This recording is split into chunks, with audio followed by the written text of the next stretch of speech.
Aujourd'hui, nous allons vous parler de la capitale du Paraná, la ville de Curitiba. C'est une ville très cosmopolite où il y a énormément de choses à faire. On comptait y rester 2 jours et au final on est resté plus d'une semaine. Bon visionnage à vous! Nous sommes donc arrivés à Curitiba, la capitale de l'état de Paraná, connue pour ses innovations urbaines et sa créativité architecturale. Curitiba s'est construite avec les migrations successives qui ont fait son histoire et son architecture. Cela commença avec le métissage classique brésilien avant l'arrivée des Allemands au début du 19e siècle, puis celle des Italiens, Ukrainiens et Polonais à sa fin. Les Arabes et les Japonais arrivèrent plus tardivement au XXe siècle. En soit, un véritable melting pot. Curitiba a donc des airs européens et paraît riche et moderne avec de très bonnes infrastructures et un dynamisme économique important. Elle est aussi connue pour être très écologique avec ses espaces verts et son système de recyclage qui favorise les pauvres. Pourtant, la pauvreté est de plus en plus présente en périphérie des quartiers riches et le succès grandissant de Curitiba a rendu la ville modèle d'Amérique du Sud plus désordonnée que prévu. Victime de sa popularité, la ville de Verre compte avec sa métropole un total de 3,6 millions d'habitants. Son transport urbain révolutionnaire, savant mélange de bus et de métro, devait pallier aux problèmes de circulation mais n'était à l'origine prévu que pour 500 000 personnes. Mais Curitiba est avant tout une ville vivante.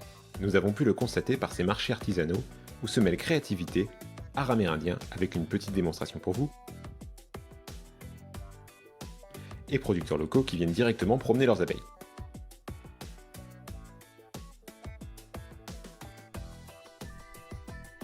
Sans oublier la sympathie des habitants. Curitiba est également très riche culturellement et possède de nombreux musées. Aussi appelé l'œil de Niemeyer, le musée Oscar Niemeyer a été inauguré en 2003 comme le musée d'art contemporain de la capitale paranaense. Petite anecdote, l'architecte, originaire de Rio, avait déjà 95 ans lors de la construction de l'œil, mais l'idée de ce projet date en réalité de 1967.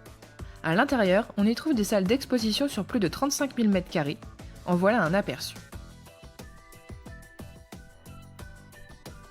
On a également fait un tour au MUPA, le musée paranense, qui est quant à lui plus historique et retrace notamment la vie des peuples amérindiens au Paraná.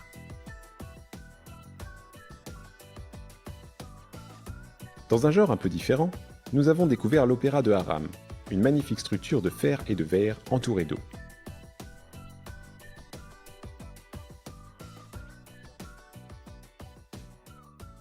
Dans le même style architectural, on a aussi pu admirer la serre du jardin botanique,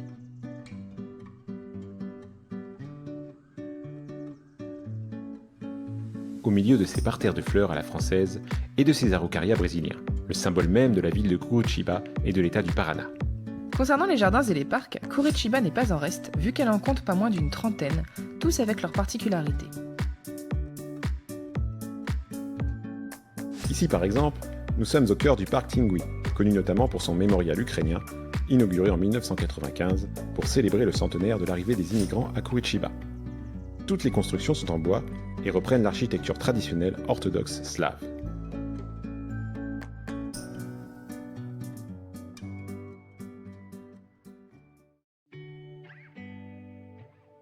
Les cobayes sauvages mesurent de 20 à 25 cm et sont présents dans toute l'Amérique du Sud.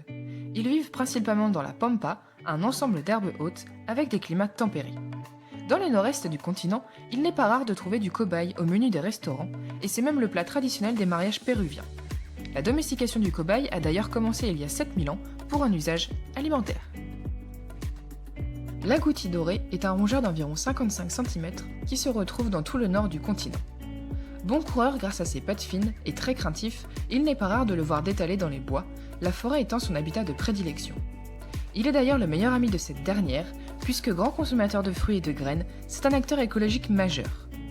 En effet, une fois rassasié, il a pour habitude d'enterrer ses graines et de fréquemment oublier leur emplacement, leur permettant ainsi de germer dans le sol. Pour notre dernière rencontre, on a fait fort, puisqu'il s'agit du capybara, le plus gros rongeur du monde. Mesurant plus d'1 mètre de long pour une cinquantaine de kilos, son nom signifie mangeur d'herbe en langue toupie. Et pour cause, il broute une bonne partie de la journée, même lorsqu'il est dans l'eau. Il passe d'ailleurs pas mal de temps immergé puisqu'il possède des pattes semi-palmées et que l'eau régule sa température. C'est un animal généralement diurne, mais il change ses habitudes et vit la nuit si la présence de prédateurs se fait sentir le jour. Malin ces capybaras.